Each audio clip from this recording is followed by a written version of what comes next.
తెలంగాణ రాష్ట్రం తొలి ఉప ముఖ్యమంత్రి వర్యులు తాటికొండ రాజయ్య గారు, మాజీ డిప్యూటీ సీఎం, 4 సార్ల ఓటమి లేకుండా గెలిచినటువంటి మాజీ శాసనసభ్యులు తాటికొండ రాజయ్య గారితో ఉన్నాం మనం. సార్, గుడ్ ఆఫ్టర్నూన్ సార్, బాగున్నారా? నమస్తే. నమస్తే, బాగున్నారు. ఎలా ఉంది? బీఆర్ఎస్ పార్టీ 24 సంవత్సరాలు ముగించుకొని 25వ సంవత్సరానికి అడుగు పెడుతున్నటువంటి సందర్భంలో మీరు ఎలా ఫీల్ అవుతున్నారు? సో నిజంగా చాలా సంతోషంగా ఉంది.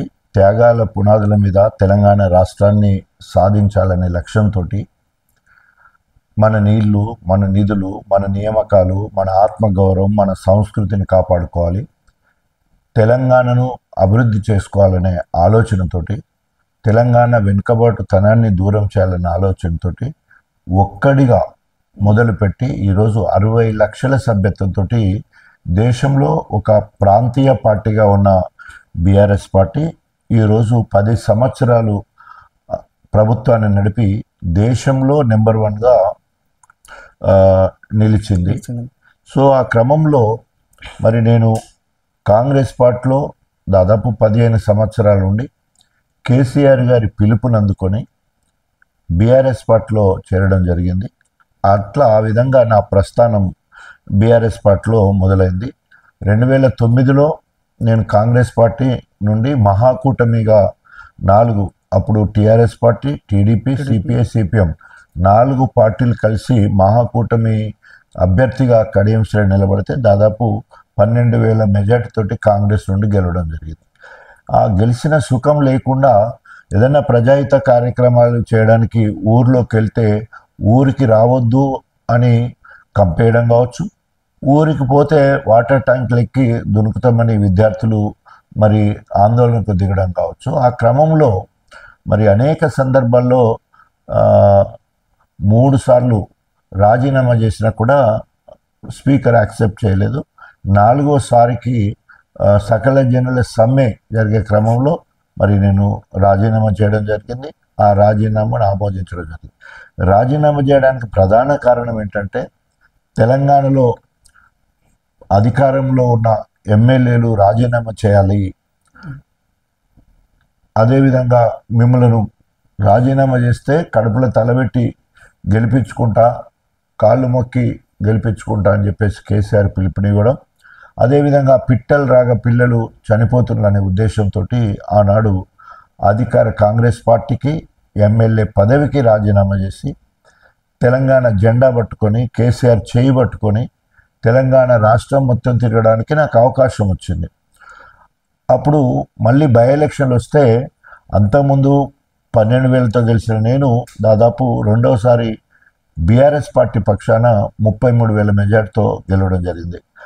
అక్కడ మొదలైన నా ప్రస్థానం తర్వాత మళ్ళీ 58,000తో 2014లో గెలవడం, మళ్ళీ 2018లో 37,000తో గెలవడం, వరుసగా 4 సార్లు గెలవడం జరిగింది. ఒక మాదిగా బిడ్డగా తెలంగాణ మొత్తంలో వరుసగా 4 సార్లు గెలిచిన ఎమ్మెల్యేగా, డిప్యూటీ సీఎంగా నాకు ఆ రికార్డు ఉంది. ఇలా who is the first deputy CM of Telangana అంటే మరి డాక్టర్ రాజయ్య అని చెప్పాల్సి వస్తుంది. సో ఇది బీఆర్ఎస్ పార్టీ అధినేత కేసీఆర్ గారు నాకు ఇచ్చిన వరంలా చెప్పగలను. ఆ రకంగా మరి నా ప్రస్థానం బీఆర్ఎస్ పార్టీలో కొనసాగుతూ ఉంది. అనేక సందర్భాలలో అవమానాలు జరిగినప్పటికీ, అనేక సందర్భాలలో మరి మనకు ఏమంటారు ఎంకరేజ్మెంట్ లేకున్నా కూడా మనం ఎత్తుకున్న జెండాను దించకుండా, ఉదాహరణకి ఆనాడు మొదటిసారి ఒక త్యాగం, అది కాంగ్రెస్ పార్టీ ఎమ్మెల్యే పదవికి రాజీనామా చేయడం, ప్రాథమిక సభ్యత్వానికి రాజీనామా చేయడం, అది మొదటి త్యాగం. ఎందుకంటే ఇది చరిత్ర. మళ్ళీ ఉద్యమంలో తొలి దళితుడిగా మరి అధికార కాంగ్రెస్ పార్టీ ఎమ్మెల్యే పదవికి రాజీనామా చేసి చరిత్రలో మిగిలిపోయిన నెంబర్ 1 అధికార పార్టీ నుంచి. ఇప్పటి వరకు ఎస్సీ అప్పుడు 69లో సదాలక్ష్మి అని ఒక మాదిగ మహిళ ఆనాడు ఎమ్మెల్యే పదవికి రాజీనామా చేసి తెలంగాణ ఉద్యమంలో చెన్నారెడ్డితో కలిసి ఉద్యమం చేసింది. అప్పుడు తెలంగాణ రాలేదు.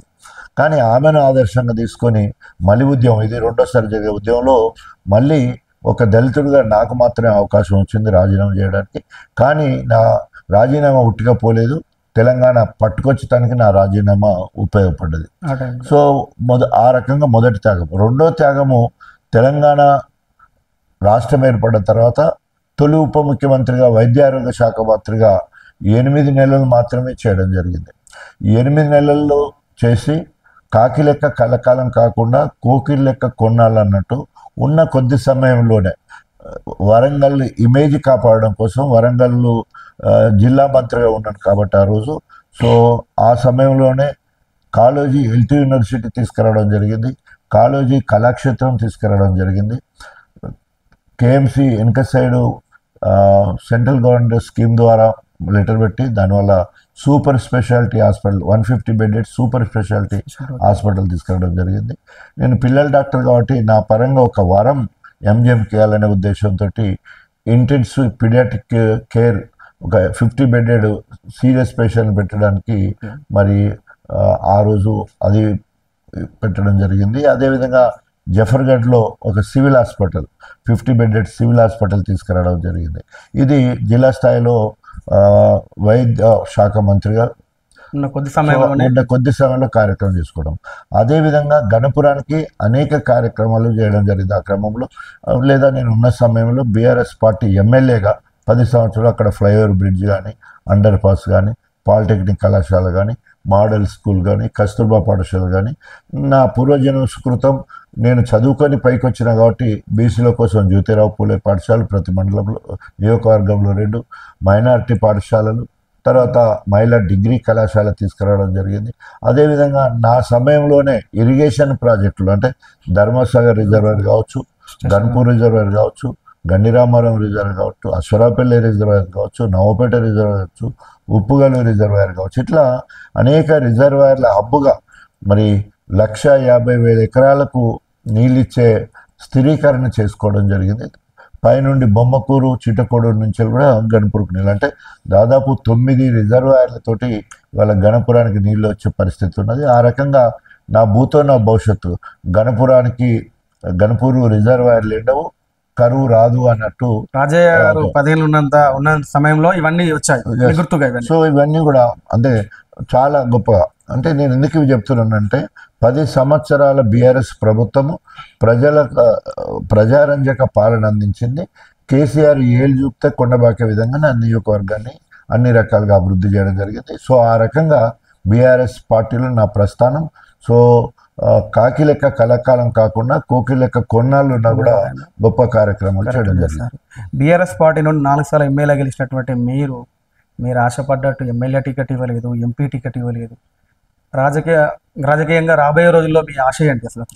సో మంచి ప్రశ్న. కారణం ఏంటంటే నాయకుడు అనేవాడు త్యాగాల పునాదుల మీద తెలంగాణ రాష్ట్రాన్ని సాధించినట్టే నా జీవితంలో కూడా అన్ని త్యాగాలే. ఇప్పుడు ముందు చెప్పినట్టు ఒకటి ఫస్ట్ కాంగ్రెస్ పార్టీకి ఎమ్మెల్యే పదవికి రాజీనామా చేసి ఓ త్యాగం చేస్తే, రెండోది డిప్యూటీ సీఎం పోయినా కూడా అధినాయకుడిని పల్లెత్తు మాట అనకుండా విధేయుడిగా పనిచేయడం రెండో త్యాగం.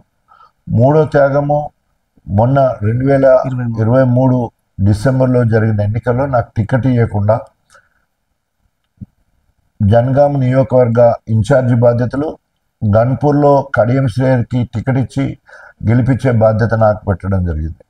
సో నేను ఎంత ఆత్మీయంగా ప్రజలతో ఉంటాననే దానికి నిదర్శనం ఈరోజు అభివ్యక్త జిల్లాలో ఈ 2 మాత్రమే గెలిచాయి నా మొత్తంలో. ఎందుకోసం అంటే నేను అంత గొప్పగా ప్రజల కోసం పనిచేసిన కాబట్టి గణపురము 2011 నుంచి నా పేరు మీద ఉంది బీఆర్ఎస్ పార్టీ, నేను మాత్రమే అక్కడ పనులు చేయడం జరిగింది. అదేవిధంగా పల్లె రాజేశ్వర రెడ్డి గారికి మరి ఇన్ఛార్జిగా పోయి వారిని కూడా ఎందుకంటే నాకున్న పరిచయాలతోటి నా వే ఆఫ్ అప్రోచ్ తర్వాత నా ప్రచార సరళి ప్రజలను ఆకట్టుకొని ఆ రకంగా ఇవాళ 2 నియోజకవర్గాలు గెలిచాయంటే తప్పకుండా నా కాంట్రిబ్యూషన్ అక్కడ ఉంది. సో నాకు టికెట్ ఇవ్వకున్నా ఇవాళ రేపు ఒక వార్డు మెంబర్ టికెట్ ఇవ్వకుంటే ఆగమై పార్టీ మాత్రం నాకు టికెట్ ఇవ్వకున్నా కూడా 2 నియోజకవర్గాలను గెలిపించే కార్యక్రమం జరిగింది. ఇది 3వ త్యాగం. 4వ త్యాగము పెద్దలు నాకు ఎంపీ టికెట్ ఇస్తారని అదేవిధంగా ప్రభుత్వం వచ్చాయంటే ఎమ్మెల్సీ ఇచ్చి నేను మంత్రి చేస్తామని చెప్పినప్పటికీ ఎంపీ టికెట్ వచ్చే క్రమంలో కూడా కడియం శ్రేయర్ గారు బ్లాక్ మెయిల్ చేసి ముందు ఎమ్మెల్యే టికెట్ కోసం కూడా బ్లాక్ మెయిల్ చేసాడు. ఇలా 2014లో నేను టికెట్ అడిగినా డాక్టర్ రాజయ్య అడిగిండు, డాక్టర్ రాజయ్యకే ఇచ్చారు. 2018లో డాక్టర్ రాజయ్య నేను టికెట్ అడిగిండు, రాజయ్యకి ఇచ్చిళ్ళు. ఇప్పుడు కూడా మీరు రాజయ్యకే టికెట్ ఇస్తారు, అందుకనే నేను నా బిడ్డ కాంగ్రెస్ పోతామని చెప్పేసి కేసీఆర్ గారిని బ్లాక్ మెయిల్ చేయడం జరిగింది. పోతా అని చెప్పేసి. సో దానికి కేసీఆర్ గారు మరి సీనియర్ లీడర్, అటు టీడీపీలో 10 సంవత్సరాలు, ఇక్కడ బీఆర్ఎస్లో 10 సంవత్సరాల నుండి అనేక పదవులు అనుభవించాడు. ఇలాంటి నాయకుని కనుక మరి ఒకవేళ పార్టీ మారేది ఉంటే అది పార్టీ ఇమేజ్ దెబ్బతింటదేమో అనే ఉద్దేశంతో రాజయ్యను మనం కన్సోల్ చేద్దాం, ఒప్పిద్దాం, మెప్పిద్దాం అని చెప్పేసి రైతు సమితి రాష్ట్ర అధ్యక్ష పదవి నాకు ఇచ్చి, అదేవిధంగా రేపు ఎమ్మెల్సీ వచ్చేది ఉంటే రేపు మన ప్రభుత్వం వస్తుంది 100%, ఎమ్మెల్సీ చేసుకొని మంత్రి చేసుకోవచ్చు, లేదా నీకు ఒకవేళ ప్రభుత్వం రాకపోతే ఎంపీ పోటీ చేయొచ్చని నన్ను ఆ రోజు కన్సోల్ చేశారు. కానీ చివరికి వచ్చేసేవరకు ఏమైంది, కడియం శ్రేయర్కి ఎమ్మెల్యే టికెట్ ఇచ్చారు, ఆయన గెలిచాడు. మళ్ళీ బిడ్డ టికెట్ కూడా నాకే కావాలన్నది. అంటే ఆశకు అంత ఉండాలి కదా. ఇవాళ తెలంగాణ మొత్తంలో బైండ్ల కులం, ఆయన బైండ్ల కాదు కానీ బైండ్లు అని చెప్పుకునే కడియం శ్రేయర్ గారు ఈ విషయం పదే మీరు కొన్ని ప్రెస్ మీట్లలో అంటున్నారు, బైండ్ల కాదు వాస్తవమేనది మీరు చెప్పేది? 100%. ఎందుకంటే ఇప్పుడు వాళ్ళ అమ్మ బీసీ కదా ఉంది కదా, ఇప్పుడు పద్మశాలి అమ్మ పద్మశాలి అమ్మ వేరేళ్లతో మరి పెళ్ళైన సంగతి కూడా తెలుసు అందరికీ. సో ఆ రకంగా కడియం శ్రేయరి ఇప్పుడు ఉన్నమ్మకి పద్మశాల అమ్మకే పుట్టిండు కాబట్టి ఆయన పద్మశాల అనేక ఏమంటారు చర్చలలో అటు కృష్ణమాది కావచ్చు, మోదువెల్లి నరసింహ కావచ్చు, మేము కావచ్చు అనేక చర్చల్లో చెప్పడం జరిగింది. సరే నాకు సర్టిఫికెట్ ఉన్నది బైన్లా అంటే, నీ బైన్లా మొత్తం తెలంగాణ మొత్తంలో 13,000, వరంగల్ జిల్లాలో నీకున్న జనాభా 600, ఆ 13,000లో 600 చిల్లర, 630 జనాభా. మళ్ళీ వరంగల్ అభక్త వరంగల్ మొత్తంలో నీ ఓటర్లు 427, గణపురంలో కాదు జిల్లా మొత్తం కలిస్తే. సో సోషల్ జస్టిస్ అంటే సామాజిక న్యాయం అంటే నీ జనాభా బట్టి నీకు రావాలి. మాదిగోళ్ళది నీకే, మాలోళ్ళది నీకే, ఉపకులాలది నీకే అన్నట్టు నీ చిన్న కుటుంబంలో మరి నీకు ఎమ్మెల్యే, నీ బిడ్డకు ఎంపీ అడిగి మళ్ళీ ఎంపీ టికెట్ నా బిడ్డ అయిపోతే నువ్వు మళ్ళీ కాంగ్రెస్ పోతావు, ఎందుకంటే ఇప్పుడు కాంగ్రెస్ అధికారంలో ఉంది కాబట్టి పోతావని మళ్ళీ రెండోసారి బదులు. సో మొత్తం వరంగల్ జిల్లా బీఆర్ఎస్ నాయకులందరూ ఆయనకే ఇచ్చేసాడని చెప్పేసి వీళ్ళందరూ రికమెండ్ చేస్తే కేసీఆర్ దగ్గరికి బీఫామ్ తీసుకొని పోయి కేసీఆర్ పెట్టిన భోజనం తిని అల్లుడు బిడ్డ ఆయనపై తిని బీఫామ్ తీసుకొని పార్టీ ఫండ్ తీసుకొని మొత్తం కూడా తెల్లారి వరకే కాంగ్రెస్ పార్టీ గతంలో ఒప్పంద ప్రకారం ఏదైతే ముందుగాల కాంగ్రెస్ పార్టీకి వస్తా, నేను నా బిడ్డ ఇద్దరు వస్తాం, గెలవకపోతే రాము ఎట్లాగో, లేదా పార్టీ అధికారంలోకి వస్తే కూడా రాము, కానీ కాంగ్రెస్ కనుక మేలైతే నేను వస్తానని చెప్పేసి ఆ మొదటి ఒప్పందం దాంట్లో భాగంగా ఇద్దరు కూడా ఇవాళ ఆ పార్టీకి పోతే అప్పుడు కేసీఆర్ గారు రియలైజ్ అయ్యాడు ఎంత నమ్మక ద్రోహం చేశాడు. కాబట్టి ఆయనను మొన్న వరంగల్కి వచ్చినప్పుడు ఎంపీ ఎలక్షన్ల ఎమ్మెల్యే ప్రచారానికి ఎంపీ ప్రచారానికి వచ్చినప్పుడు అన్నాడు, కడియం శ్రేయరి రాజకీయ సమాధి ఆయనే కట్టుకున్నాడు, ఎందుకోసం అంటే ఆయన చేసిన నమ్మక ద్రోహం ఇంకెవరు కూడా చేయరు అని చెప్పేసి. సో ఆ రకంగా మనకు ఎంపీ టికెట్ ఇవ్వకుండా కూడా మళ్ళీ నేను పార్లమెంట్లో ఉన్న 7 నియోజకవర్గాలకు సంబంధించిన దగ్గర పోయి ఒక స్టార్ క్యాంపెయిన్ లెక్క 4వసారి కూడా త్యాగం చేసి మన ప్రచారం జరిగింది. అంటే ఎంపీ టికెట్ తీయకుండా ఎంపీ అభ్యర్థి కోసం చేసిన, ఎమ్మెల్యే టికెట్ ఇవ్వకుండా ఎమ్మెల్యేలను గెలిపించుకున్నా, డిప్యూటీ సీఎం పోయినా కూడా పార్టీకి విధేయుడుకున్నా, తర్వాత 2011లో తెలంగాణ కోసం కాంగ్రెస్ పార్టీని పథకం. ఈ 4 త్యాగాలు చరిత్రలో మిగిలిపోతాయి. రాజన్నకు ఒక ఇమేజ్ ఉండాలంటే త్యాగాలు చేయడంలో, ఒబీడియన్స్లో రాజన్న నెంబర్ 1 అని నా చరిత్ర ఉంది. కాబట్టి వాళ్ళ తెలంగాణ ప్రజలందరూ కూడా గుర్తింపు పొందే స్థాయిలో ఉన్నాను. సరే రేపు భవిష్యత్తు ఏంటి అనేది మనము మన కార్యాచరణే మన భవిష్యత్తుని నిర్ణయిస్తుంది. చివరికి కూడా ఎమ్మెల్సీ టికెట్ కూడా రాజయ్యకి ఇవ్వాలి తప్పనిసరిగా అన్నటువంటి ప్రచారం బాగా జరిగింది, అది వాస్తవేనా? అంతే 100% కదా. అందరి ప్రజల నోట్లో ఉన్నాను, పార్టీ నోట్లో ఉన్నాను. సరే అధినాయకుడు పార్టీ అవసరాలను బట్టి మొన్న శ్రవణ్ కుమార్కి ఇవ్వడం జరిగింది. సో అంతకుముందు పేపర్లలో కానీ ఛానల్స్లో రాజయ్యను పార్టీ ఓన్ చేసుకోవాలనుకుంటే ఇది చక్కటి అవకాశం. సో ఒక మాదిగా నాయకుడిని 4 సార్లు గెలిచిన వానికి సో పార్టీ మళ్ళీ పిలిచి ఆయన గుర్తించి ఇచ్చిందంటే ఒక పార్టీ ఇమేజ్ పెరుగుతుందనే ఆలోచనతో పేపర్ కానీ మీడియా కానీ అనాలిసిస్ రాయడం జరిగింది. సో నేను ఎప్పుడు ప్రజా జీవితంలో ఉండేవాడిని. ఈ ఎమ్మెల్సీలు అంటే నాకు పెద్దగా ఉండదు. ఎమ్మెల్యే ప్రజా జీవితం డైరెక్ట్ కాంటాక్ట్ ఉంటుంది కాబట్టి ఎమ్మెల్యేనే నాకు చాలా ఇష్టం. పార్టీ మారిన కడియం శ్రీహరి గురించి మీరు ఏం చెప్పదలుచుకుంటున్నారు? ఇప్పుడు అంటే రాజ్యాంగం ఏం చెప్తుందంటే ప్రజాస్వామ్య దేశంలో ఎవరు ఏ పార్టీకి ఎప్పుడైనా పోవచ్చు, కానీ ఒక పార్టీలో ఉండి ఆ పార్టీ ద్వారా ఎమ్మెల్యేనో ఎంపీనో ఎమ్మెల్సీనో గెలిచి ఉంటాయి. పార్టీ నచ్చకున్నా, పార్టీ నాయకుడు నచ్చకున్నా, పార్టీ విధానాలు నచ్చకున్నా నువ్వు ఆ పార్టీకి ప్రాథమిక సభ్యత్వానికి రాజీనామా చేయాలి, నీకు సంక్రమించిన పదవికి రాజీనామా చేయాలి. నువ్వు ఇండిపెండెంట్గా నువ్వు ఏ పార్టీకైనా పోయేదానికి నీకు స్వేచ్ఛ ఉంది. ఇది రాజ్యాంగం చెప్పే చట్టం, రాజ్యాంగంలో పొందుపరిచిన చట్టం. అంటే ఇప్పుడు ఎవరైనా కూడా రాజ్యాంగం మీద గౌరవం ఉన్నా, ప్రజాస్వామ్యం మీద గౌరవం ఉన్నా, నైతిక విలువల గురించి గౌరవం ఉన్నా కూడా కడియం శ్రీహరి అతడు వెంటనే ప్రాథమిక సభ్యత్వానికి ఎమ్మెల్యే పదవికి రాజీనామా చేసి నువ్వు ఏదైతే అభివృద్ధి కోసం పోయినానంటున్నావో అభివృద్ధి కోసం ఏ పార్టీ అంటున్నావో ఆ పార్టీ నుండి పోటీ చేయి. ఓకే, నేనున్నాను. ప్రజల ఇష్టం మేరకు ఎమ్మెల్యే పదవికి ప్రాథమిక సభ్యత్వానికి కాంగ్రెస్ పార్టీకి రాజీనామా చేసిన తెలంగాణ రాష్ట్ర సాధన కోసం తెలంగాణ జెండా పట్టుకొని ప్రజల్లోకి పోయినా నేను గెలిచినా. ఒకవేళ కడియం శ్రీహరి అనేవాడు నిజంగానే ఒక మంచి నిర్ణయం తీసుకొని ప్రజల పక్షాన కనుకుండేదంటే నువ్వు ఎలక్షన్లకు పోయి నీ చిత్తశుద్ధిని చాటుకో. అందుకనే మా డిమాండ్ కూడా ఏంటి, సో వెంటనే బీఆర్ఎస్ పార్టీ శ్రమతో నువ్వు గెలిచినావు కాబట్టి బీఆర్ఎస్ పార్టీ సభ్యత్వానికి రాజీనామా చేయి, ఎమ్మెల్యేకు రాజీనామా చేయి, నువ్వు అక్కడి నుండి గెలువు, మేమేం అనం. ఈరోజు నిన్ను తిట్టే హక్కు బీఆర్ఎస్ కార్యకర్తలకు ఉంది. ఒక గణపురంలోకే కాదు, యావత్ తెలంగాణ మొత్తంలో ఉన్న బీఆర్ఎస్ మొత్తం కూడా నీ మీద దుమ్మెత్తి పోస్తున్నాయి. కేసీఆర్ కంచెలు మొదలు పెడితే నీకు ఓటేసిన కార్యకర్త వరకు. కాబట్టి ఇప్పటికైనా నీకు నైతిక విలువలు ఉన్నా, ప్రజాస్వామ్యం మీద గౌరవం ఉన్నా, చట్టాల మీద గౌరవం ఉన్నా, రాజ్యాంగం మీద గౌరవం ఉన్నా వెంటనే రాజీనామా చేయాలని డిమాండ్ చేస్తా ఉన్నాం. మళ్ళీ ఎలక్షన్ వచ్చే అవకాశం దరిదాపులుగా ఉందనుకోవచ్చా మనము? అంటే సుప్రీంకోర్టును ఏమంటారంటే రాజ్యాంగ ధర్మాసనము అంటారు. రాజ్యాంగ ధర్మాసనం అంటే రాజ్యాంగాన్ని పరిరక్షించే బాధ్యత సుప్రీంకోర్టుకే ఉంటుంది.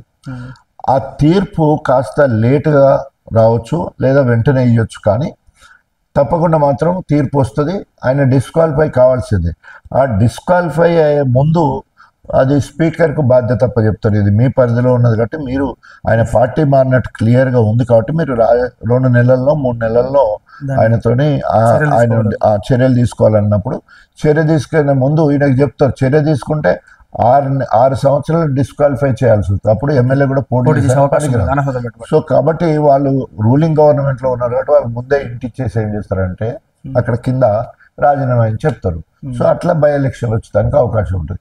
లేదు డిస్క్వాలిఫై చేసినా కూడా వేరే వాళ్ళకు టికెట్ ఇచ్చి అట్లా కూడా వచ్చేదానికి అవకాశం ఉంటుంది. లేదా ఇట్లా వచ్చేదానికి ఇంకా ముందే కానీ తప్పకుండా ఎలక్షన్ రావడం మాత్రం ఖాయం. ఇటీవలే మీరు సవాల్ విసిరినటువంటి దేవనూరు భూములపై కడియం శ్రీహరి చాలా ఆక్రమించుకున్న భూములు అని చెప్పేసి మీరు చెప్తా ఉన్నారు, అది నిజమేనంటారా? సో కంచె చేను వేసినట్టు స్వయంగా కలెక్టర్ గారే అక్కడికి పోయి ఫారెస్ట్ అధికారులు సబార్డినేట్గా కలెక్టర్ గారికి ఉంటారు, వాళ్ళు పోయి తర్వాత రెవెన్యూ అధికారులు పోయి అందరు కలిసి అక్కడ ఉపాధి హామీలో పెట్టిన చెట్లు, అదేవిధంగా ట్రెంచ్ ఉంటుంది. అంటే మామూలుగా కంచె ఫారెస్ట్ బార్డర్ కంచె ఉంటుంది. కంచె లోపలికి 2 కిలోమీటర్ల వరకు చెట్లు నలకడం జరిగింది.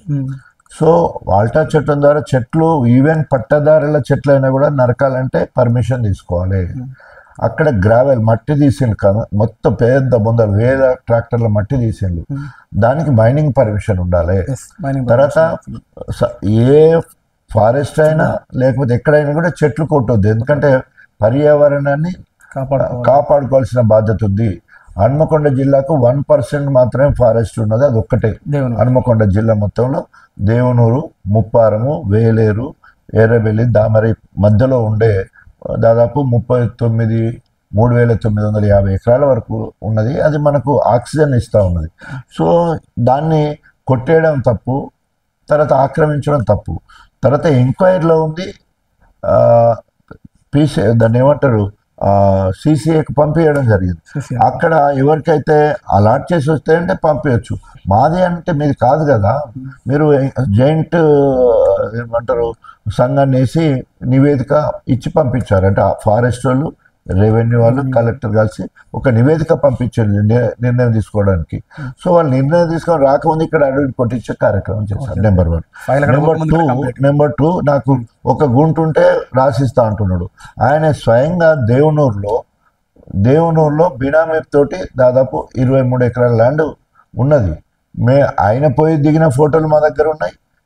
అక్కడ స్వామి అనేటటువంటి పాలేరుగా పెట్టుకొని అక్కడ వ్యవసాయం చేసిన కార్యక్రమం ఉన్నాయి. మేము పోయి ఆ ల్యాండ్లో కూడా ఫోటో దిగినాం. అంతా మేము పక్క వాళ్ళని అడిగితే కడెన్షియల్ భూమి అని కూడా వాళ్ళు చెప్పారు. కానీ బినాం పేరుతో ఉంటుంది, అచ్యుతరావు అనే బినాం పేరుతోనే ఉంటుంది.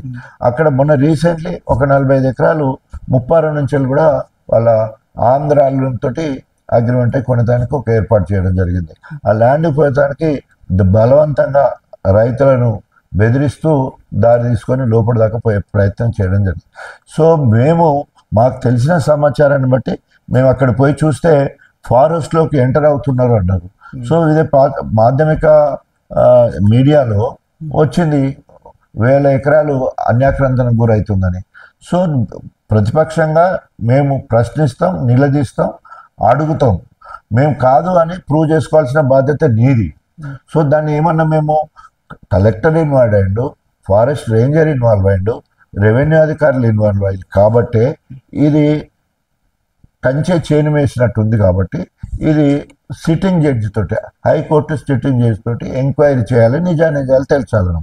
కారణం ఏంటంటే ఇలా కంచె గచ్చిబౌలి కూడా అక్కడ కూడా ఇదే విధంగా అక్కడైనా ఇక్కడ ఈయన ఇద్దరు కలిసి ఆయన 150 ఎకరాలను సిటీలో మరి అక్కడ వన్యప్రాణులను చంపే పరిస్థితి, చెట్లను నరికే 100 కొద్ది బుల్డోజర్లు పెట్టి మొత్తం చెట్లని తొలగించిన పరిస్థితి.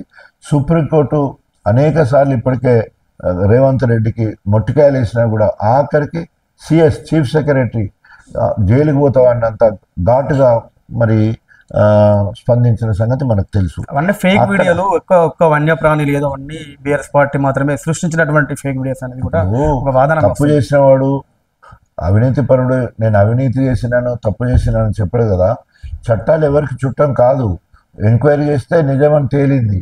సుప్రీంకోర్టు ఉట్టుగానే ఈవెన్ ఇప్పుడు పోనీ వన్యప్రాణులు వదిలిపెట్టు, చెట్లు అయితే కొట్టినట్టు కనబడుతుంది కదా. చెట్లు కొట్టాలంటే పర్మిషన్ తీసుకోవాలి, ఫారెస్ట్ తీసుకోవాలి కదా. నువ్వు పర్యావరణ కాపాడడానికి వాల్టా చట్టం ఉంది, ఫారెస్ట్ కాకుండా అడవులను నరుకొద్దని కూడా ఉంది. అవన్నీ చట్టాన్ని నీ చేతిలో తీసుకొని తప్పు చేసినందుకే సుప్రీంకోర్టు మరి తీవ్రంగా స్పందించడం జరిగింది. తప్పకుండా అక్కడ అయినా ఇక్కడ అయినా ఇద్దరు అడవులను ఆక్రమించే పని చేస్తూ ఉన్నారు. అది దాన్ని తప్పకుండా మూల్యం చెల్లించవలసి వస్తుంది. కడియం శ్రీగారు గారు, నేను గులాంగిరిగా పనిచేస్తాను, పల్లా రాజశేఖర్ గారి ఇంట్లో నిజంగా సాక్ష్యాధారాలు ఏమైనా ఉంటే బయట పెట్టండి, మీడియా పరంగా తీసుకురండి. నా బినాంలో పైన ఒక గుంట భూమి ఉన్నదా, నేను దేనికంటే దానికుంటాను సవాల్ విసురుతా ఉన్నారు. దానికి మీ దగ్గర సాక్ష్యాధారాలు ఏమైనా ఉన్నాయనుకోవచ్చా? ఈరోజు కడియం శ్రీగారు గారు ఒక అవినీతి తిమింగలం. ఎవరైనా లంచం తీసుకునేటప్పుడు, ఎవరైనా పార్టీ ఫండ్ ఇచ్చినప్పుడు, ఎవరైనా ఆక్రమించుకునేటప్పుడు అందరికీ తెలిసినట్టు చేయరు. ఆయనకి ఇప్పుడు ఓపెన్గా చెప్తున్నాము, మేము నిరూపించడానికి సిద్ధంగా ఉన్నాము. ఒకటి, ఆయన రెడీమిక్స్ ప్లాంట్ రాంపూర్లో ఉన్నది, పెట్రోల్ బంక్ ఉన్నది, తర్వాత గోడౌన్స్ ఉన్నాయి. ఇవన్నీ కూడా బినామీ పేర్లతోటి. తర్వాత ఇక్కడ ల్యాండ్ బినామీ పేరుతో దాదాపు 10-15 కోట్ల రూపాయలతో పెద్ద సిటీ నడిబొడ్డున ఇక్కడ ఏ ఎమ్మెల్యేలకు లేనంత పెద్ద ఇల్లు వల్ల కడియం శ్రీగారికి ఉన్నది. ఒక దళితుడు మరి ఎంతో కింది స్థాయి నుంచి వచ్చిండు. అంత పెద్ద ఇల్లు నువ్వు అవినీతికి పాల్పడవుతా ఆ ఇల్లు ఎట్లా వస్తుంది? నువ్వు నిజంగా ఇప్పుడు నేనున్నాను, మా అయ్య పాలేరు, మా నాన్నకు భూములు లేవు. నేను ఇప్పుడు దాదాపు 60 ఎకరాలు కొన్నాను. బాజాప్తుగా చెప్తాను, ఐటీలో కూడా పెట్టుకున్నాను. నేను నా పేరు మీదే ఉంటుంది, లేదా నా కొడుకు పేరు ఉంటుంది, నా భార్య పేరు మీద ఉంటుంది, మా కుటుంబ సభ్యుల పేరు ఉంటుంది, లేదా నా పేరు మీదే ఉన్నది ఎక్కువ భాగం కూడా. ఎందుకంటే ఐ ప్రౌడ్ టు సే, నేను గర్వంగా చెప్పుకుంటున్నాను, మా నాన్నకు లేదు. నేను మా నాన్నను యజమానిగా చూడాలనుకున్నా. మా నాన్న పాలేరు ఉండే, మా నాన్నని యజమాని చూడాలని ఉన్న ఊర్లోనే కొనుక్కున్నాను. It is very transparent. మీ నాన్న కూడా మా లెక్కనే బీదోడు అనుకో, మీ నాన్న కూడా ఏం లేడు అనుకో.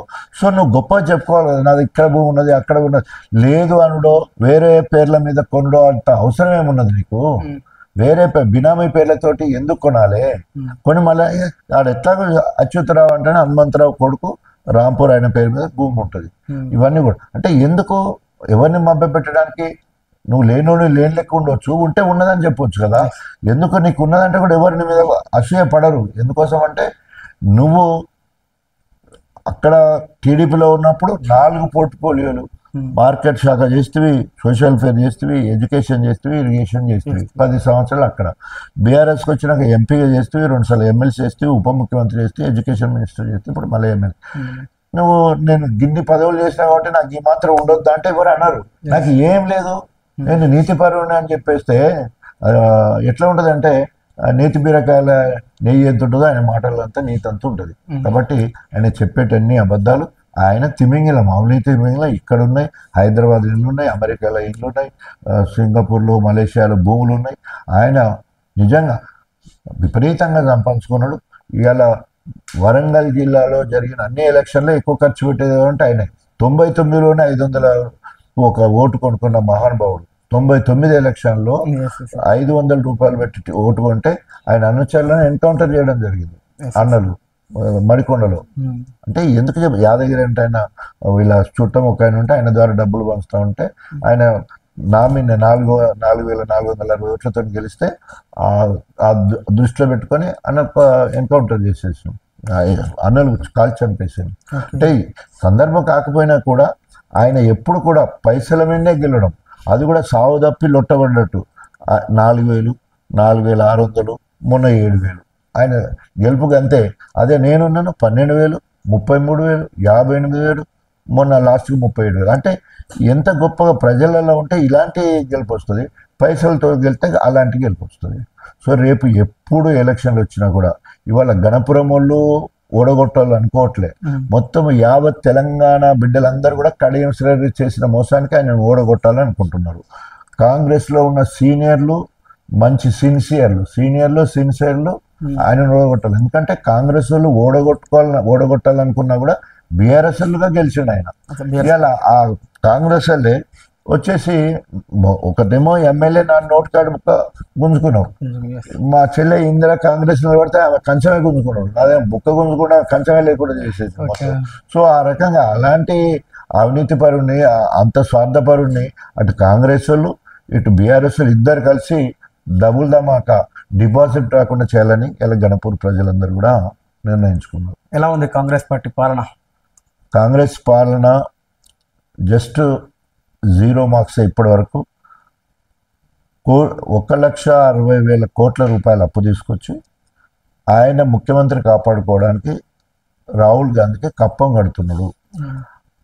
ఆయన ఇచ్చిన హామీలు ఏ ఒక్కటి కూడా నెరవేర్చకుండా కనీసము రేవంత్ మార్క్ అంటే కూల్చడము, నరకడమే. కూల్చడం దాదాపు 2,000 కోట్ల రూపాయల ఇండ్లు హైడ్రా పేరుతోటి కూల్చేయడం జరిగింది. అదేవిధంగా మూసీ ప్రక్షాళన కూడా కూలగొట్టడం జరిగింది.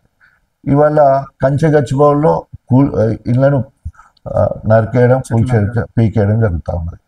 సో డిస్ట్రక్షన్ నేచర్ అయినది, అంటే నాశనం చేయడం నేచరే కానీ కన్స్ట్రక్టివ్ నేచర్ కాదు, పెంచే నేచర్. దేన్ని కూడా ఇప్పటివరకు ఒక్కడు కూడా కన్స్ట్రక్ట్ చేసింది లేదు. కనీసం ఉన్న ప్రాజెక్టుల మెయింటెనెన్స్ సరిగ్గా చేయట్లేదు. ఒక కొత్త ప్రాజెక్ట్ లేదు, కొత్త పథకం లేదు. సో నీ క్యాబినెట్ మంత్రులలో సమన్వయం లేదు, ఎమ్మెల్యేల మధ్యలో సమన్వయం లేదు. ప్రజాపాలన అంటే ఒక్కరు కూడా ఒంటరిగా పోయి ఒక ప్రజా సంక్షేమ పథకాన్ని చేసే పరిస్థితి లేదు. చివరిది ఒక్కటి ఎగ్జాంపుల్ చెప్తాను.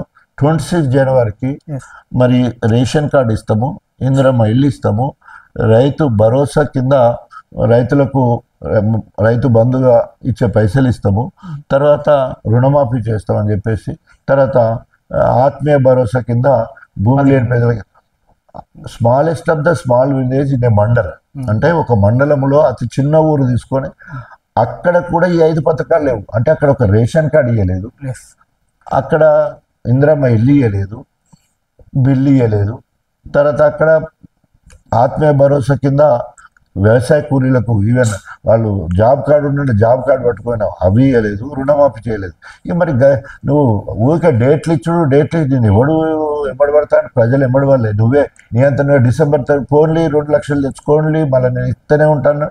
అది పోయింది 100 రోజులు అన్నాడు. ఇట్లా అన్నీ ప్రజలకు లేనిపోయిన అలివి కాని హామీలు ఇచ్చి అట్టడి ఫ్లాప్ అయిన ముఖ్యమంత్రి రేవంత్ రెడ్డి 42 లక్షల మంది రైతులకు 31,00,000 కోట్ల రూపాయలు ఇస్తానని చెప్పిండు. ఆయనే మొన్న ఆఖరికి ముగించని చెప్పే కాడ 19 లక్షల మంది రైతులకు ఇచ్చినాం, 19 లక్షలు ఇచ్చినా 23,000 కోట్ల రూపాయలు ఖర్చు అయిందని చెప్తాడు. 42 లక్షలకి ఇస్తాను, నువ్వు 19 లక్షలు అంటే ఏంది అంటే 50% కంటే తక్కువ కదా, 40-45% ఇచ్చినాం, మిగతా వాళ్ళందరికీ ఇవ్వనట్టే కదా. సో కాబట్టి ఇట్లా మొత్తం కూడా రైతు బంధు అయితే వానకాలం ఎగనే పెట్టినాం, వ్యవసాయంగా అందరికీ ఇవ్వలేదు. ఈ ఏ ఒక్కటి ఎలుగబెట్టినా అంతేనా, స్కూటీ అటే బాయ్, తులం బంగారం అటే బాయ్. ఇప్పుడు ఇవాళ పేపర్లో చూసినాం ₹1,00,000 అయింది తులానికి, అంటే కళ్యాణ లక్ష్యం ఇస్తే ఇంకా 1,00,000 కలిపి తనన్నట్టే కదా. మరి అది లేకనేపాయి, స్కూటీ లేకనేపాయి, ఇంటికి 2,500 ఇళ్ళకి ఇస్తానంటే అది రాకనేపాయి, 2,000 పెన్షన్ 4,000 చేస్తానంటే అది ఇయ్యకనేపోతే, వికలాంగులకు 6,000 అంటే ఇవ్వకపోతే, నిరుద్యోగ వృత్తి 4,000 ఇస్తానని ఇవ్వకనేపోతే, ఎన్ని చెప్పాలి ఆయన గురించి, అన్ని అట్టర్ ఫ్లాప్. ఇవన్నీ కాకపోవడానికి కారణం ఏంటంటే 7 లక్షల కోట్ల రూపాయలు బీఆర్ఎస్ పార్టీ కేసీఆర్ గారు చేసిన అప్పుకు మిత్తి 6,500 కోట్ల రూపాయలు ప్రతి నెల వడ్డీయే కడుతున్నాను, నేను అప్పుల బాధలో ఉన్నది కాబట్టి ఈ పథకాలు కొంచెం లేట్ అవుతుంటాయి అని చెప్పేసి దాన్ని 2 రకాలుగా చెప్పొచ్చు. ఒకటి, కేంద్ర ప్రభుత్వం దాదాపు 70 లక్షల కోట్ల అప్పు తీసుకున్నది, ఇతర రాష్ట్రాలు కూడా అప్పులు తీసుకున్నాయి. మొత్తం కాగ్ నివేదికలో కానీ ఆర్బీఐ కానీ మొన్న క్లియర్ చెప్పింది. మొన్న మార్చిలో జరిగిన బడ్జెట్లో హరీష్ రావు గారు లెక్కలతో సహా చెప్పి ఓన్లీ 4,17,000 కోట్ల రూపాయలు మాత్రమే అప్పు తీసుకొచ్చినాం, లెక్కలతో సహా ఏ సందర్భంగా తీసుకొచ్చినాం, వాటికి తగ్గట్టు ఎట్లా తెలంగాణ ప్రాపర్టీస్ పెంచినాము, సంపద పెంచినాము, దానివల్ల రెవెన్యూ జనరేట్ అవుతా ఉన్నది, పెరుగుతా ఉత్పత్తి వస్తుంది. 3 కోట్ల మెట్రిక్ టన్నుల వరిధాన్యాన్ని పండించే స్థాయికి ఇరిగేషన్ ప్రాజెక్టులు పోయినాయి.